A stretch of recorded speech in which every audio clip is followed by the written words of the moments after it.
السلام علیکم بچوں، آپ سب کیسے ہیں؟ آج کی کہانی کا عنوان ہے روزے کا احترام۔ ایک دن نازو اور مانو کھیل رہی تھیں۔ امی افطاری کی تیاری کر رہی تھیں۔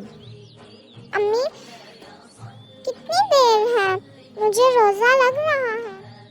افطاری میں صرف 20 منٹ رہ گئے ہیں۔ سب کچھ بنا لیا ہے نا؟ کچھ رہ تو نہیں گیا بنانے والا؟ جی بیٹا، سب کچھ بنا لیا ہے، بس میں دسترخوان لگانے لگی ہوں۔ امی، جلدی کر لیں، آج مجھے بہت روزہ لگ رہا ہے۔ ٹھیک ہے بیٹا، لیکن روزہ تو ٹائم پر ہی افطار کرنا ہے۔ باجی، آپ کس کا انتظار کر رہی ہیں؟ مانو، میں افطاری کے وقت کا انتظار کر رہی ہوں۔ وہ کیوں باجی؟ آپ افطاری کا انتظار کیوں کر رہی ہیں؟ کیونکہ میرا روزہ ہے، اس لیے میں افطاری کا انتظار کر رہی ہوں۔ باجی، آپ کا بھی روزہ ہے؟ جی مانو، میرا بھی روزہ ہے، اور امی اور ابو کا بھی روزہ ہے۔ نازو اور مانو آ جاؤ، افطاری کا وقت ہو گیا ہے، دسترخوان پہ آ جاؤ اور دعا مانگو۔ سب دسترخوان پر بیٹھ گئے۔ امی نے بہت مزے کی افطاری بنائی ہوئی تھی۔ سب دعا مانگنے لگے۔ اتنی ساری چیزیں، سموسے بھی۔ مانو سموسہ اٹھا کر کھانے لگی تو نازو نے مانو سے کہا، رکو مانو۔ کیا ہوا باجی؟ صبر کر لو، ابھی روزہ کھلنے میں 2 منٹ رہ گئے ہیں، پھر سب کے ساتھ کھا لینا۔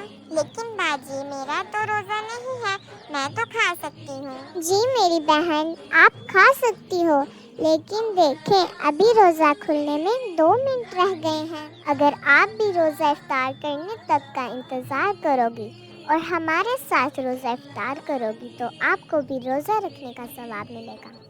سچ میں باجی؟ جی مانو، آپ کو بھی اتنا ہی ثواب ملے گا جتنا ہمیں ملے گا۔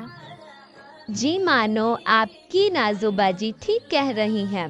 جو روزے داروں کے ساتھ روزہ افطار کرتا ہے، اس سے بھی روزے دار جتنا ہی ثواب ملتا ہے۔ اس کا مطلب جتنا روزے کا ثواب آپ کو ملے گا، اتنا ہی ثواب مجھے ملے گا۔ جی میری پیاری بیٹی۔ لیکن ماما، میں تو ابھی بہت چھوٹی ہوں، ابھی تو میں روزہ بھی نہیں رکھ سکتی۔ جی میری بچی، آپ ابھی چھوٹی ہیں، لیکن ہم آپ کو سمجھا رہے ہیں، جب آپ بڑے ہو جائیں گی تو آپ بھی اس کو فالو کریں گی۔ اللہ اکبر، اللہ اکبر۔ اوہ، روزہ کھل گیا، چلو اب کھا لو۔ چلو مانو، بسم اللہ کرو۔ جی تو بچوں، ہم نے آج کی کہانی سے یہ سبق سیکھا کہ ہمیں روزے دار کے ساتھ اپنی روزہ افطار کرنا چاہیے۔ جتنا ثواب روزہ رکھنے والے کو ملتا ہے، اتنا ہی ہمیں بھی ملے گا۔ جی تو بچوں، آپ کو میری ویڈیو کیسی لگی مجھے کمنٹس میں ضرور بتائیے گا۔ مولاي صل وسلم دائما